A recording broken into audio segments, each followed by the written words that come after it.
let us discuss an idea about the Purim story. The Gemara talks about an interesting halacha, which is brought in the Shulchan Aruch.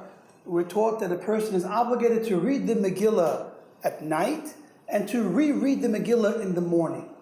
And this is a bit odd, let's say, because the Megillah is not a short prayer, for example, like we do on Hanukkah, or even on Purim in the benching or in the Shemona Esrei. When we say Al HaNisim, we have a short prayer that commemorates and discusses the miracle.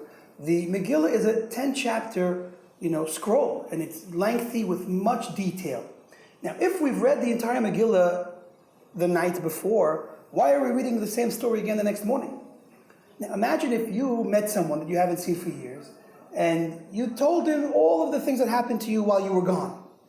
Now, if in the morning you got together again and started to tell him the same story, he would look at you like you were nuts. Why would you tell the story again in detail as if the person doesn't know what you're talking about? He knows everything from the night before. Here too, we read the entire story of Purim and we know everything that happened from beginning to end. So why are we repeating the exact same story again the next morning? To make this even more difficult, let's appreciate, why do we even read the Megillah? What is the purpose that we read the Megillah year after year? So the Gemara explains that it's in order to publicize the miracle that God saved us during the Persian exile. So think about it. If we get together, man, woman, child, everybody gets together that night in shul and hears the story, hears that we were saved. So what could we possibly be adding in publicizing the miracle by saying the same thing again? We already know, and we already talked about the fact that we were saved. It would seem like it would be much better investment of our time to spend the day, having a celebration, getting drunk, having a party, giving out the gifts to the poor, and shlach manot, food gifts to our friends. There's so much to do the next day. Why do we have to spend additional time with this obligation to hear the entire Megillah twice? So these are the questions that one can ask on this halacha. So let us look at the idea of miracles in depth in order to appreciate, because if our goal in Purim is to publicize the miracle of Purim, so let us appreciate what exactly the miracle of Purim is. And in order to do that, we'll of course discuss all different miracles. So in general, miracles are divided into two categories. We call them hidden miracles and open miracles. An open miracle is essentially a miracle that is above nature. It's a miracle that breaks the rules of nature. Similar to the miracles we experienced when we left Egypt. When God split the sea, He caused hail to descend and turn into fire. Man, this heavenly food to descend from heaven. The open miracle is such that a person that was there at the time could not say there was no miracle. It's impossible to deny. A hidden miracle is not quite the same. A hidden miracle, though one can experience some type of divine providence, one can feel the hand of God behind what's going on and feel that God saved them or helped them, but it's not the type of miracle that you can't deny. It's a miracle that happens within the way nature runs. There's nothing supernatural about a hidden miracle. A hidden miracle could be, for example, a story with myself and my family. Baruch Hashem, we were saved from an almost lethal car accident. My wife and I were driving with our newborn baby to pay a Shiva call. And on the highway, so I was sitting in the back with the baby, and I just fell asleep. The baby fell asleep. That's fine. We were okay. But the problem was that the front driver's seat, my wife, she also fell asleep, and that was the big problem. So we're all sitting there sleeping, going about 70 miles an hour, until we hear the loud noise that you get when you reach the bumps on the side of a road. So we all wake up to a speeding car that was a little bit out of control. My wife tried to get control of the steering wheel. Unfortunately, though, at that speed, when you try to turn the wheel, it's so abrupt that the car started spinning in different directions. And, things seem to happen so slow. So I remember thinking about, oh my gosh, we're getting into one of those accidents. This is very serious. It's very dangerous. And just about the point where we would have started flipping over, doing some somersaults, the car was close enough to the grass and started sliding. And we did a 180, and then we started driving backwards. And things were going okay for a couple of seconds, and then we realized, wait a minute, we can't go backwards forever. And someone screamed, or I screamed, stop, hit the brakes. And, because we were approaching an overpass, which was also dangerous, which could have hit behind us. But in the end, Baruch Hashem, we stopped the car, and everyone was fine. Nobody was hurt. Just for safety, we had a tow truck pull the car out in case there was some type of oil or that could start a fire. But everything was fine. We started the car actually and continued on our way to the pay a shiva call. And it's funny, when we got back to the road and I looked where our car went off the road, it was amazing to see because it almost looked like we did a field goal. You know, when you kick a field goal, there were two metal beams sticking up, and our car went right through the two metal beams. 1 or 2 feet to either side, we would have been, who knows what would have happened. We would have hit these metal beams at such a speed, and would have certainly caused a lot of damage, perhaps even danger. So when I look back on that story, although, you know, if I tell it to people that don't believe in God, don't believe in divine providence, they might tell me, listen, you were lucky. But I understand and believe that Hashem protected me and my family on that day, and I have to give thanks to Hashem for that. Anyhow, getting back to the Purim story. So these are two kinds of miracles. One is called a hidden miracle, and one is called an open miracle. But what I'd like to suggest is a third type of miracle in order to appreciate really the type of miracle that we're celebrating in the Purim story. Because the hidden miracle that we spoke about was, though it's hidden, still one can notice that God comes and saved you and did some type of miracle.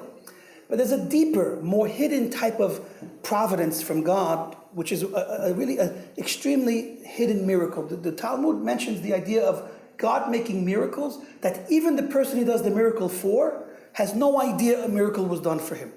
Now this is the deepest, most hidden kind of miracle, because there's nothing that happens that indicates to any type of miracle or saving. And that is this third level miracle, that we don't even realize a miracle happened. And this is hinted to in a verse that says that God does wonders. Osed niflaot levado. God does wonders all unto himself, meaning he's the only one that knows that a miracle occurred. This is the type of miracle that we are actually celebrating on Purim. On Purim, the story that we talk about began and lasted about almost 10 years. 9 to 10 years is really the storyline of the Purim Megillah. Now, each of the events that occurred from the feast to each of the events on the way, Esther being taken, Haman rising to power, and so on, each event by itself just looked like random events. We did not see anything special in each of the individual events. As a matter of fact, the opposite. Each event that occurred looked bad for the Jewish people. You know, Esther was taken, when Haman rose to power and wanted to kill Mordechai, this all looked bad. But at the moment that things turned around and Haman was hung on the gallows that he built for Mordechai, at that moment, we saw the hand of Hashem save Mordechai and kill Haman. And at that moment, looking back in retrospect, we were able to see how each event that preceded that salvation was connected in a miraculous, unique way. Event after event, we saw the hidden hand of God laying the foundation, laying the pieces in the right places in order to save us. That type of miracle, this hidden miracle that can only be experienced after it happens, is what we call a hidden miracle. And in order to commemorate this type of miracle that you can only experience by looking back, we could say that the rabbis tell us to read the Megillah twice. What's so unique about reading the Megillah twice? Well, imagine if you go to a movie or hear a story. So the first time you hear it, you don't know where the story is taking you. You don't know what's going to happen. So you're on the edge of your seat. You know, is she going to make it? Is he going to make it? Who's the bad guy? Who's the good guy? We have no idea what's going to happen. And everything we look at face value the way it seems at that moment. But once you see the end of the movie and you know how everything works out, so the second time you watch the movie, you look at every little detail from a different perspective. And that's the idea of reading the Megillah twice. By reading the Megillah in the morning again, we're almost looking back on the story. Because once we know the end, so we see each event in relation to the end. And Hashem's hand, God's hand, almost pops out. The first time we read it, God's hand wasn't seen. We thought God was nowhere. The second time we read it, all of a sudden God shows himself in between the lines. We see, oh, Hashem is setting this up, Hashem is setting that up. Each thing we realize is really being set up by Hashem in order to bring the salvation at the end. And this can be connected to an interesting custom. There's a custom to write the word Hamelech on top of each row in the Megillah. Now, Hamelech means Achashverosh, according to the simple meaning. But the rabbis tell us in a deeper sense, when it says just Hamelech, it's a reference to Hashem. Now, I like to say that this fits beautifully with the whole approach we're discussing. Meaning, the idea of the two readings fit nicely with this. We could say that the first reading, the rabbis didn't really mean that HaMelech is God the first time we read the story, because the first time we read the story, everything looks dark and things look desperate for the Jewish people. So that HaMelech is Achashverosh, the simple meaning. But at the end, when we're saved and we re-look at everything again a second time, the Mafreya, in retrospect, which corresponds to the morning reading, it's almost like hearing the story a second time, then we see each event, how it's coming from Hashem. And so the HaMelech on top of each row of the Megillah in the morning reading becomes Hashem. And we see that Hashem is on every single page of the Megillah. This is the idea of how we publicize the miracle of Purim. Why is Purim and the Megillah unique that we have to read it twice? Because the only way to publicize a hidden miracle of this type is to experience it a second time. And with this we can appreciate why the rabbis went so far to obligate us in this double reading. Because without the double reading, we wouldn't really be publicizing the miracle properly. Because the uniqueness of the Purim miracle isn't that we were saved. It's exactly how we were saved. It's exactly how each event was connected one to the other, connecting this entire 9.5, 10-year story as one miracle. Normally each event is called providence, it's not called miracle. But when each event links up to the eventual saving when Haman was hung, so the entire sequence of events become one big miracle of Purim, and that's what we celebrate, and that's why we read an entire Megillah twice.